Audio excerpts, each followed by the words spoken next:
fanática, adoctrinada, manipulada.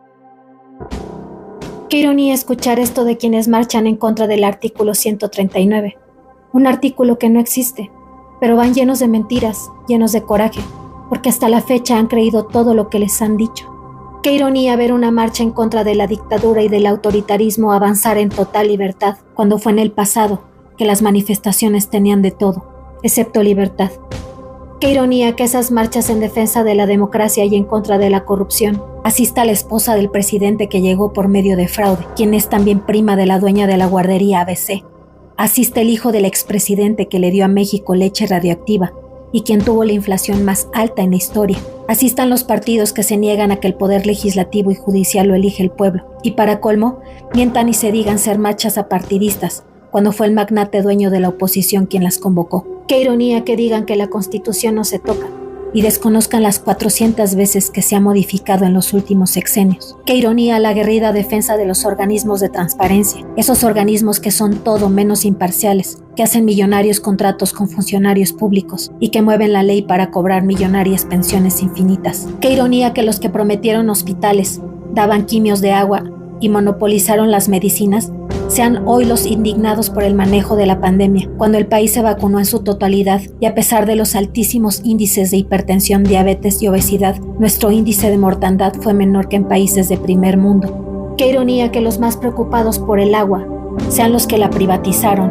los que tienen sociedades con empresas que explotan el recurso y los que construyen indiscriminadamente sin importar si el agua alcanzará para todos. Qué ironía que exijan justicia y desconozcan que de eso se encarga el poder que, a pesar de tener los sueldos más altos en todo el mundo, no es elegido democráticamente y hace todo menos garantizar justicia. Así como deja libres y descongela cuentas a delincuentes, posterga años la justicia de verdaderas tragedias nacionales. Qué ironía que se pronuncien en contra de los que sí tuvieron nexos con el narco, los que sí elevaron la violencia un 200%, los que abastecieron de armas al país, los que hoy están a cargo del estado más violento, los que dejan a cargo de la seguridad a delincuentes, o la que elevó la inseguridad como delegada, y a quien además se le acusa de haber sido ancla en los secuestros de su hermana. Qué ironía que los que marchan por amor a México sean los que se dedicaron a venderlo, los que se dedicaron a saquearlo, los que vendieron todas nuestras empresas, nuestros ferrocarriles, nuestra energía, los que entregaron nuestras playas,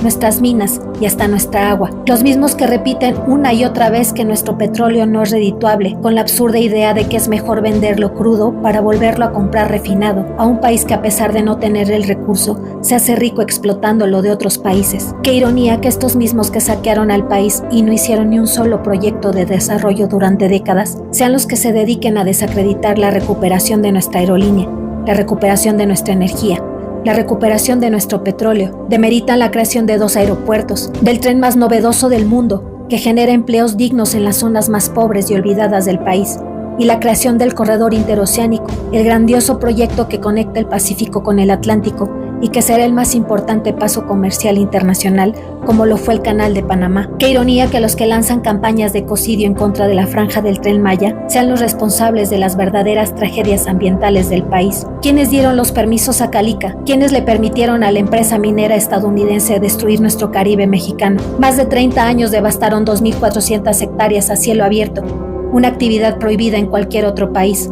Que mejor nos expliquen por qué de 238 minas mexicanas, 151 las explotan otros países sin reparos. Qué ironía que estos mismos defensores jamás hayan controlado ni acompañado el desarrollo urbano con programas que compensen el deterioro ambiental, pero hoy desacrediten el programa de reforestación más grande del mundo, que da empleos a miles de campesinos y se está extendiendo a Centroamérica. ¿Por qué, si el medio ambiente les preocupaba, jamás crearon algún programa para la reducción de emisiones? Porque es hasta el proyecto actual en el que se implementaron medios de transporte no contaminantes, Metrobús, Cablebús, Trolebús, o fue el primero en impulsar el uso de bicicletas con 240 kilómetros de ciclovías, o fue el primero en comenzar con el aprovechamiento de energías limpias, con la creación de la planta solar más grande del mundo. Qué ironía que los que dicen desde hace 6 años que seremos Venezuela sean los que sí devaluaron 300% nuestra moneda, los que de un día para otro aumentaron el IVA del 10 al 15%, los que convirtieron deudas privadas en deuda pública, los que desaparecieron empresas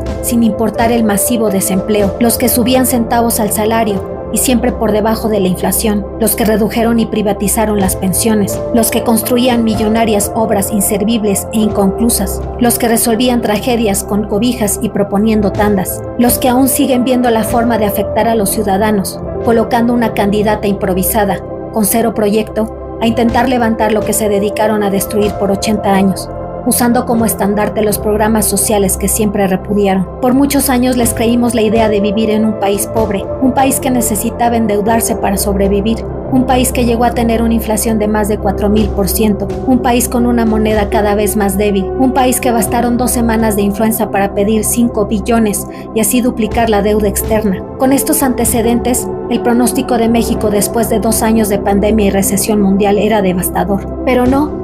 Para nuestra sorpresa y pese a la peor crisis mundial en 100 años, mientras otros países tardan en recuperarse, México por primera vez no pidió ni un centavo, no aumentaron los impuestos, no se interrumpió el desarrollo. Todo lo contrario, México hoy tiene el menor índice de pobreza en 40 años, el menor desempleo a nivel mundial, tiene la moneda más fuerte frente al dólar, la gasolina y la canasta básica por debajo de la inflación, y además se coloca en segundo lugar en crecimiento económico y captación extranjera a nivel mundial. Hoy México es el 5º principal productor de petróleo y tiene la gasolina más barata que incluso en primer mundo. México se dejó ver como en realidad es, un país rico pero siempre saqueado. Basta un poquito de historia universal para saber que detrás de esta guerra sucia en los medios no solo están los magnates y políticos corruptos. A esta campaña que inició hace años, se le sumaron intereses internacionales descontentos por ver cómo se les cierran las llaves. Y como lo han hecho con otras naciones que defienden lo que les pertenece, preparan un ejército de traidores a su patria, llenándolos con noticias falsas para desestabilizarlos y así justificar sus tan anhelados golpes de Estado. Pero México ya no está solo. Hoy somos millones de mexicanos los que estamos listos para defender lo que nos pertenece. Vivimos muchos años dormidos bajo una conquista sutil y enmascarada, pero ya despertamos. El corazón de México hoy late con toda su fuerza y del lado correcto, el de la izquierda. Hoy late con hechos y no con palabras. Hoy late en defensa de nuestra soberanía y desde aquí les decimos que su campaña de miedo habla más del suyo que del nuestro. Porque hoy los mexicanos es miedo lo que menos tenemos.